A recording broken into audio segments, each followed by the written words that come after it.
Ẹ káàbọ̀ sórí ìkànnì yìí. Tó bá jẹ́ ìgbà àkọ́kọ́ tí ẹ ń bá mi pàdé rèé, ẹ bá mi like, ẹ comment, ẹ share, kẹ́ subscribe. Àwọn ohun tí ẹ máa wò lórí ìkànnì yìí, òun ni àwọn ohun tí ó ń lọ láwùjọ wa tó sì máa kọ́ wa lọ́gbọ́n. Ẹ máa bá mi ká lọ. Ní ọjọ́ Friday, ọjọ́ Jímọ̀ olóyin, ayé yín máa ń lóyin ni. Ayé yín máa ń lóyin ni. Orígun mẹ́rẹ̀ẹ̀rin ni ṣúgà fi ń dùn. Orígun mẹ́rẹ̀ẹ̀rin ayé yín máa dùn, yóò máa lóyin ni. Ẹ jẹ́ àjọṣe. Ẹ fà àwọn onílára lẹ̀, ẹ fà àwọn ẹlẹ́gàn lẹ̀, ẹ fà àwọn alárùkà lẹ̀. Wọn ò lè ṣe nǹkan kan. They did not have anything to offer the Yorùbás. Adẹ́tẹ̀ ni wọ́n. Wọn ò lè fún wàrà. Wọ́n lè dá wàrà nù. Òun náà fi ní ká máa lọ máa wá 20 billion wá. Òun náà fi rí Sunday Igboho gẹ́gẹ́ bí ọ̀tá wọn. Adẹ́júra wa lọ tìjàkadì kọ́. Mo ti ń sọ, wọ́n tún máa sọ ìyàtọ̀ ń bẹ láàrin ọmọ ọkọ àtọmọ àlè. Ṣé gbọ́ mi? Sunday Igboho ajákè ẹgbẹ́ ẹlẹ́gbẹ́. Sunday Igboho tàbùkù fún àwọn baba ńlá wa. Sunday Igboho tàbùkù àwọn ọba ilẹ̀ Yorùbá kó sọ wípé oyè tó ń bẹ lórí òun, oyè tó ń jẹ ju oyè ọba bòmí lọ, ajá ló máa jẹnu ẹ̀. Ṣé bá gbọ́ abẹ́yìn ò gbọ́dọ̀ yàn nínú Aláròyé? BBC gan gbé pé lára àwọn tó lọ jí àbúrò ọmọ Pẹ́kẹ́lẹ́ Mercy àti ìbejì ẹ̀ gbé, àwọn OPC Gani Adams wà ń bẹ̀. Ẹ gbọ́, ẹ lọ gbé Aláròyé. Ẹ lọ gbé Aláròyé. Òun ló wá jáde síta tó ní Sunday Igboho wà lára àwọn tó pa Bọ́lá Ìgè. Ìwọ tó pa Kálá ń Ìbàdàn kọ́. It did not have anything to offer us. Ó lè ló fẹ́ fi Yorùbá jà. Òun ti kó ẹgbẹ́ bíi 14 jọ Yorùbá Security Network. Irọ́ ló wà ń díẹ̀. Irọ́ funfun gbò. Ẹjẹ́ agbọ́nà. Ṣé bóun ni Mákindé fi jẹ́ kọ̀mọ́dà àwọn Àmọ̀tẹ́kùn? That means to say he have the power to employ and to deport the Àmọ̀tẹ́kùn into the bush. Kí ló dé tí o lè ṣe? Ó ń gba yín ni, ẹ má jẹ́ kó ọmọ tápà ò gbá wa mọ́. And wọ́n olórí burúkú kan sọ̀rọ̀. Ó ní àwọn àgbààgbà tó lè sún Sunday Igboho jẹ́ wà nínú OPC. Tí àwọn àgbààgbà tó lè ta Sunday Igboho, tó lè ra Sunday Igboho, tó dẹ̀ jẹ́ ojúlówó ọmọ ọkọ Yorùbá, tó dẹ̀ jẹ́ ọmọ Yorùbá, ẹ má jẹ́ ń fọ ojúlówó ọmọ ọkọ sí, tó dẹ̀ jẹ́ ọmọ Yorùbá, tí ìyá dẹ̀ ń jẹ Yorùbá, tó dẹ̀ ń pera wọn ní ọmọ Gani, ọmọ àlè ní gbogbo wọn. Tẹ́bá ní àwọn tó lè alágbára tó lè sún Sunday Igboho jẹ́, tó lágbára ju Sunday Igboho, tí Fúlàní dẹ̀ ń gbé ọmọ Yorùbá wọgbó, tẹ́dẹ̀lẹ́ ẹ̀dẹ̀ ń fi OPC yangàn, ọmọ àlè níyí. Sunday Igboho sọ fún yín pé òun lágbára. Ọ̀rọ̀ dédè ló ń fọ́ wọn lórí. Bẹ́lẹ̀ bàbá jáde síta tó máa ní hello sir, good morning sir, the situation of Nigeria, tí wọn ò bá ti sọ̀rọ̀ nípa Sunday Igboho ara wọn ò balẹ̀. Ìrònú ìkòkò ló ń pajá. Ìrònú Sunday Igboho ló máa pa gbogbo yín. Ẹ̀yin ẹni bíi ẹ̀yin kò ṣe kò jólúrè ṣe, tẹ́ fẹ́ gbọ́kọ́ olúrè, tẹ́ fẹ́ gbàdá olúrè, tẹ́ fẹ́ fi kọ́gi. Ọlọ́run ò ní fún yín ṣe. Ìgbòho dé, ìmọ́lẹ̀ dé, ìrù ẹkùn dé, ààbò dé, ó ń fọ́ wọn lórí, ló ń bí wọn nínú, wọ́n fẹ́ mọ̀ dí abájọ ẹ lè mọ̀. Ajúra wa lọ ti jàkadì kọ́. Ìwà ti jẹ́ ká dámọ̀ ọkọ mọ̀ yàtọ̀ sọ́mọ àlè. Ìwà ní ṣẹrú dọ́mọ̀, òun náà ní sọmọ dẹrú. Ó ti pẹ́ tẹ́tí ń fi omi ọbẹ̀ kó wa ní búrẹ́dì jẹ. Ó ti tó gẹ́ alùbàtà kan yìí dárin. Show your record. Iṣẹ́ tó ti ṣe sílẹ̀ Yorùbá. Gbogbo ilé táwọn ọmọ ẹgbẹ́ yẹn pariwo yẹn. Mo lè gọ́ṣà lèmi o. Kò lè gọ́ṣà. Ojú mi ni OPC ṣe bẹ̀rẹ̀. ìgbà tó dẹ̀ máa jákì OPC lọ́wọ́ àwọn bàbá Fẹ́dí Fáṣẹ̀hùn, I was around. Ojú mi ló ṣe bẹ̀rẹ̀. Ìgbà tó dẹ̀ ń fi OPC pa OPC, fashion versus fashion, I was in Lagos. Ọwọ́jà yín ó dé Ìbàdàn, ìgbà yẹn lẹ pa Kálà nìbàdàn. Àbúrò pé àwọn èèyàn máa sórí ni. Tí wàhálà bá ṣẹlẹ̀, kẹ̀kẹ́ máṣíìnì Jaguar, ẹni tó máa ń gbé Gani fóun gbà yẹn. Ẹni yẹn gan ti pè mí, àṣẹ ẹni mímọ̀ ní ìsọmọ Èkìtì yẹ. Àṣírí ẹ̀ òbò, ẹ jẹ́ fi Sunday Igboho lẹ̀. Ọmọ ọkọ yàtọ̀, ó yàtọ̀ sọ́mọ àlè. Ohun tó ṣẹlẹ̀ nílẹ̀ Yorùbá, ọmọ àlè ló máa sọ wípé this is opportunity for him to make money. Kí Fúlàní máa wá látòkèrè, wọn máa gbé wa wọgbó, máa gé ọmọ Yorùbá bí ẹni gé námà. Kéèyàn kan tún máa béèrè 20 billion. Kéèyàn kan máa ní strategize, kéèyàn kan máa kó máa dẹ ẹnu, kó máa sọ òyìnbó tí ò ní certificate. Enough is enough. We, the original and authentic, genuine Yorubas, we are ready to defend our land. We are ready to defend our land. Iṣẹ́ rere wo ló ṣe? Ṣé ká tún fún ẹ láyè? Àwọn kábíyèsí yẹn gbọ́n náà fi ń wò ó, tó dára ń wò bí ìgbà tẹ́nìyàn bá ń wo súyà lórí àtẹ. Ṣé ká tún wá fún ẹ láyè kó bìtẹ́ẹ̀dì wọn bó ṣe bìtẹ́ẹ̀dì bàbá Fẹ́dí Fáṣẹ̀hùn ní? Ṣé ká tún wá fún ẹ láyè kó bà OPC, kó bà Yorùbá jẹ́ bó ṣe bà OPC jẹ́?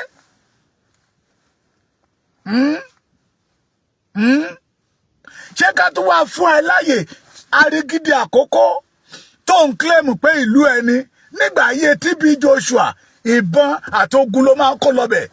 Wọ́ọ̀ TB Joshua kó oúnjẹ wá, a kó ráìsì wá, a kó owó wá fáwọn aráàlú, but Gani will go there with ìbọn oògùn láti máa fi bá àwọn sáìdì ọ̀dọ́ TB Joshua jà. Ṣé kí àwọn àgbààgbà Yorùbá kan wá fún ẹ lórí ọ̀fẹ́ kó tún pín ilẹ̀ Yorùbá sí méjì? Òpònú kan sọ̀rọ̀, wọ́n ní ẹ jẹ́ kí Gani kó lọ ṣọ́sáìdì ọ̀dọ́ títí ọ̀dọ́ ṣòpònú. I withdraw that statement. Ẹ̀yin náà wà nǹkan rí ni. Ó ní kán fún Sunday Igboho ní Èkó, Ògùn, àtọ̀yọ́, àbí kán wá fún Gani ní Oǹdó, Èkìtì, àtọ̀ṣun. We reject it. Ń fún àpá. Orí burúkú kì í ṣe tàwa, ẹ̀bẹ̀ lábẹ́ o. Hallelujah. Èkìtì àtòǹdó reject Gani, ṣé ti gbọ́? Hallelujah. Orí burúkú kó má kó dọ̀dọ̀ wá o, ẹ̀bẹ̀ lábẹ́ o. Bí a lè mọ̀ pé Èkìtì ló bí Sunday Igboho. Bí a lè mọ̀. We don't want Gani. Mo tẹ̀ jẹ́rìí àwọn kábíyèsí mi lẹ́kìtì mi báyìí. Òun gan ò jẹ́ yọjú. Òun gan ò jẹ́ yọjú. Tó bá ti ọ̀pá wèrè ẹ̀ kó tẹ̀ dọ́dọ̀ bàbá mi èwí. Ọ̀pá yẹn la máa fi síbìlà fìlà abẹ́tí ajá tó dé yẹn tá a máa nà bí ẹni máa kú. Kí má wá sọ ọ̀dọ̀ bàbá mi Ajérò. Kí má wá sọ ọ̀dọ̀ Ògògà Olúkẹ̀rẹ́. Kí má wá sọ ọ̀dọ̀ bàbá mi Orí Ọ̀tún. A máa nà bí ẹni máa kú ni. Àwa ò fẹ́ Gani lẹ́kìtì o. Kí lẹ sọ? Àwọn òdò náà làwọn ò fẹ́. Ó ti tán. So we don't want it. A ní èèyàn kan tó ní good record that every Yoruba youth want to be with. That is Chief Sunday Ọmọdéyẹmọ Igboho Òòṣà. Kò lóògùn. Sunday Igboho lágbára. Ó fẹ́ ènìyàn mímọ́, ó fi ṣe oògùn ni. Ó fẹ́ ènìyàn rẹpẹtẹ, ó fi ṣagbára ni. Ó wá dé ládé, ó wá fọ Olódùmarè ṣe ìgbẹ́kẹ̀lé ẹ̀. A ní Ọlọ́run tó lẹ́ẹ̀mẹ́ẹ̀mẹ́. You will never see Sunday Igboho kó máa sọ̀rọ̀ with ìgbéraga, with pride. Ẹ béèrè lọ́wọ́ wèrè ogun wo ló jàrí? Ṣé ogun OPC versus OPC nígbà tó gbẹgbẹ́ lọ́wọ́ àwọn bàbá oníbàbá? Meanwhile àwọn bàbá yẹn ti rí vision tó ń ṣẹlẹ̀ sí wa yìí. ọ̀pọ̀lọpọ̀ nínú àwọn tó tẹ̀lé lẹ́yìn dídìrín wọ́n jí ìyàwó wọn gbé o, wọ́n jí àwọn ẹbí wọn gbé o, wọ́n ṣe ń tẹ̀lé Gani gọ́gọ́gọ́ bí àgùntàn tí ò lólùṣọ́. Àwọn bàbá yìí dẹ̀ ti rí pé something like this will happen. Ẹgbẹ́ adá ẹjẹ́ ẹgbẹ́ ajìjàngbara lẹ̀ tí ọmọ kọ̀yà fún ìran Yorùbá. 1994 stroke 1995 stroke 1996. Ẹ wá wo iyì tó wà lára Yorùbá nígbà tó OPC sì ń jẹ́ OPC. Stroke 1997. Bí o lè ṣe pọ̀ lẹ́kọ̀ọ́ tó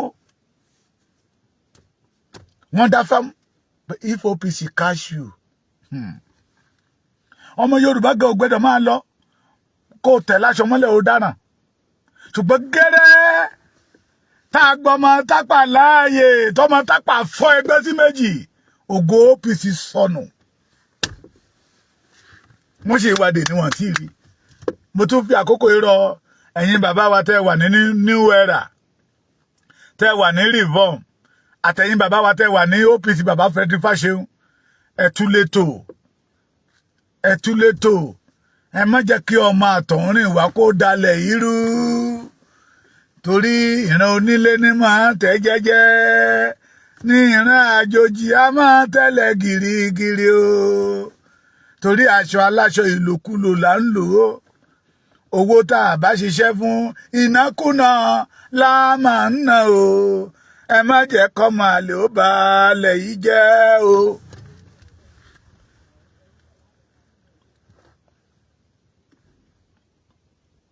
Kẹ́ gbọ́ mi, it is better kẹ́ tú létò ẹ̀yin OPC mẹ́tẹ̀ẹ̀ta tí mo dárúkọ yẹ. Ọmọ ọkọ yọmọ jọmọ ọkọ lọ o, bẹ́ẹ̀ lọ́mọ àlè náà yọmọ wùwà bí ọmọ àlè. Ẹni bá ti ní ẹ̀ tó bá ti rán aṣọ ìgbéraga, Sànní náà ló kọrin yẹ. Ó ní ẹ máa ń bá wí, ẹ máa ń bá sọ, ẹ máa ń bá sọ, ẹ máa ń bá wí. Ẹ̀wù àbùkù ló wọ̀ tó bá wọ ẹ̀wù àbùkù tán á wá dojú tì fún. Orí ẹ mo ti ń gbàgbé. Ẹ̀wù àbùkù ló gbé fún télọ̀ pé tó bá rán tó bá wọ ẹ̀wù àbùkù tán á wá gbé wọ̀, á wá dojú tì fún. Ìgbéraga ni tí Yorùbá sọ wípé ó máa ń ṣíwájú ìparun. Ẹni àfijoyè Aṣọ́bodè Ọ̀yọ́ tó ní oyè tó ń jẹ ó ju gbogbo oyè, ó ju ọba bòmíì lọ ní ilẹ̀ Yorùbá. Ẹni àfijọ́ tá a fi ṣọ́bodè ẹnu ọ̀nà Ọ̀yọ́ tó ń lọ sí Ireland, tó ń lọ sí France, tó ń lọ sí London, tó lọ ń lu àwọn ọmọ wa ní jìbìtì lọ́hùn, tó ló ń da ẹgbẹ́ kan lẹ̀ OPU, kíní kan Yorùbá One Voice tó fi ń gba pounds, tó fi ń gba dollar. Yorùbá wake up. Yorùbá, we are bleeding. Wake up. We must not allow anybody to fraud us anymore. Wake up. That is why lèmi fi jáde síta pé ìrù ẹkùn yìí ti gbogbo wa ni kó má gbọ́dọ̀ bàjẹ́, torí kò sí ohun míì tí a lè fi ṣàbò wa kí Fúlàní má bàa pa wá tán. Ẹ jẹ́ ká jọ gbẹ́rù ẹkùn yìí ó lárugẹ. Gbé kémi gbé. Ìrù ẹkùn belong to all of us. Ẹ̀yin lẹni Sunday Igboho. Sunday Igboho ò lè sọ wípé òun ló ń nira òun. Torí Sunday Igboho fi ènìyàn mímọ́, ó fi ń sọ̀rọ̀. Ó wá fi ọ̀pọ̀ ọmọ Yorùbá, ó fi ń ṣagbára. Ó wá dé ládé, ó wá f'Olódùmarè ṣe ìgbẹ́kẹ̀lé ẹ̀. You will never see Sunday Igboho kó máa sọ̀rọ̀ pẹ̀lú ìgbéraga. Kòjọ́. It is better for us now to wake up. Àwọn ọmọ wa wọ́n wà ní igbó l'Ógbómọ̀ṣọ́ o. Àwọn ọmọ wa wà ní igbó ní Ẹ̀dá Oníyọ̀ Èkìtì. Ó ti lé ní 40 something days now. Èyí tó yọ ẹni tó jẹ́ kọ̀mándà àwọn Àmọ̀tẹ́kùn. Tani wọ́n fi jẹ olórí àwọn Àmọ̀tẹ́kùn. Tí Ṣèyí Mákindé gbé agbára Àmọ̀tẹ́kùn dé lọ́wọ́ tó jẹ́ Ganiyu Adamu, Ààrẹ Ọ̀nà Kakanfò of Ọ̀yọ́ land. ọ̀dọ̀ náà ti mọ̀ pé Ààrẹ Ọ̀nà Kakanfò yẹ kò dé Èkìtì torí agbára Aláàfin Ọ̀yọ́ ò dé Èkìtì kò dé Ọ̀yọ́ kò dé Ọ̀ṣun so kò sóyè tí Aláàfin Ọ̀yọ́ lè jẹ tó lè lágbára ní Èkìtì wa yìí tó lè lágbára ní Ọ̀ṣun tó lè lágbára ní Oǹdó Aláàfin Ọ̀yọ́ kan fi Ààrẹ Ọ̀nà Kakanfò yẹ gbowó lọ́wọ́ Jonathan àtàwọn kọ̀ọ̀kan tí Gani lọ sábà ń gbà yẹn lọ́hùn. Now you are the commander, GCF, General Commander of Àmọ̀tẹ́kùn in Osun State. Kí ló dé tí ó kó Àmọ̀tẹ́kùn wọnú igbó?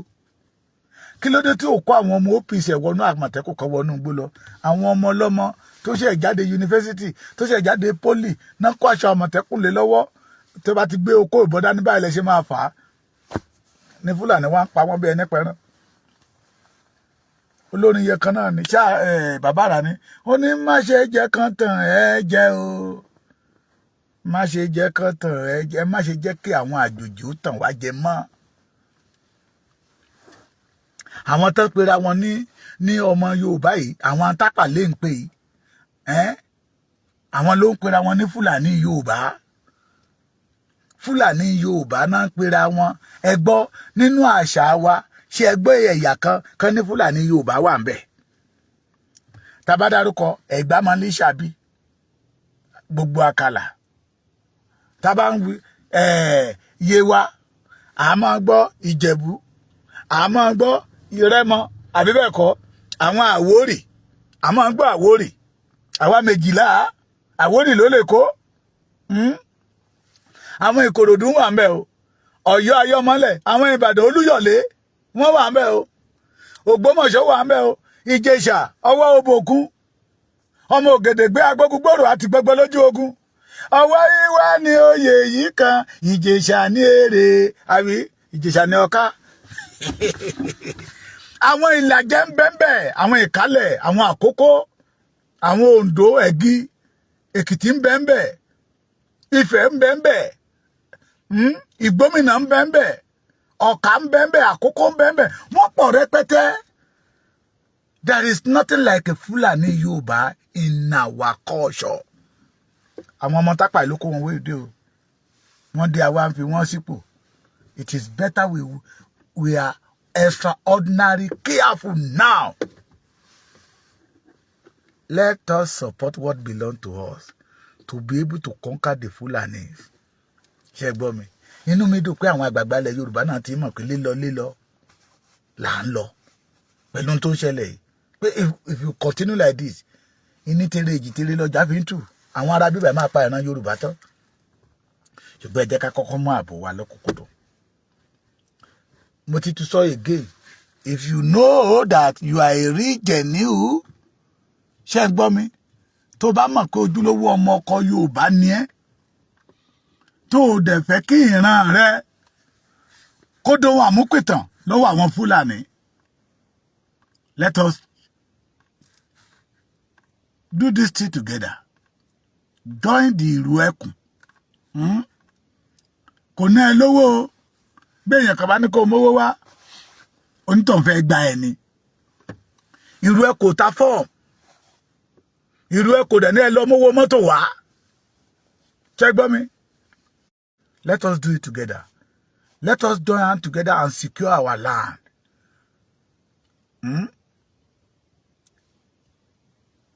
This is the only thing that we have. Ogún kan táwọn bàbá wa tó fi lélẹ̀ fún wa rèé. Òun náà ní ilẹ̀ wa. Òun náà làwọn àjòjì fẹ́ gbà lọ́wọ́ wa yìí. Ṣé àwa lajúlẹ̀? Àwa jẹ́ kí àwọn àjòjì ó gbà? No. Òun lè fi rí. Wọ́n ti rí pé ìran Yorùbá ti rí ọ̀nà àbáyọ. Pé ìlú ẹkùn. Èrò ọkàn wọn ní pé ìlú ẹkùn ìjọba ò ní fọwọ́ sí. Bí ìjọba ṣe fọwọ́ sí ló mú kí àwọn àáfàá àtàwọn ọmọ àlè àtàwọn àtọ̀húnrìnwá nábẹ́ síta. Bẹ́ẹ̀ dẹ̀ rí ìrònú ìkokò ní pajá. Ìrònú Sunday Ìgbòho ló máa pa wọ́n. Ìrònú ìlú ẹkùn ló máa pa àwọn gbogbo ọ̀tá ilẹ̀ Yorùbá pátápátá. Wọ́n ní tá bá ń gbé téèyàn bá wọn gbé wọ́n á gbé sẹ́yìn kùlé Olúwa ẹ̀ o. Ẹ má ṣe jẹ́ kẹ́nikẹ́ni ó tàn yín jẹ. Jẹ́ gbọ́ mi. ìjó wa ti di ijó àjọjó, àwẹ̀ wa ti di àwẹ̀ àjọgbà. Kájọ pọwọ́pọ̀ kí ìrù ẹkùn kájọ gbé tí Fúlàní bá ní àwọn Fúlàní bíi 500 wọ Èkìtì, tí àwọn ọmọ tí ìjọba náà dẹ̀ ró wa lágbára, tí ọmọ Èkìtì bíi 1000 tá a bá wọnú igbó pẹ̀lú wọn tó jẹ́ pé àwa lálọ́nà. Wọ́n á sá béèyàn kan bá sọ fún mi pé wọ́n á ń jagun bẹ́yẹ wọ́n máa strategize ogun ni. Tó bá ń gbọ́ pákiri ẹbí léèrè pé irú ogun wo ló ti jà rí. Ìbéèrè ni kì í ṣèjà. Ogun wo ló ti jà rí? Ó ní àlàáfíà tó wà ní Gàngán ní Ìbàràpá, ó nítorí pé wọ́n ààrẹ sí Sálísù ni. Gani ń parọ́, Ọlọ́run ọba gbọ́. Gani ń pa fóònù rọ́. Ẹ lọ wádìí àwọn ọmọ mẹ́tẹ̀ẹ̀ta tán mú ń gbà yẹn lọ́hùn. Sunday Igboho ló gbà wọ́n lẹ̀. Gani ń pa irọ́. Ó dàbí pa ó ń parọ́ o.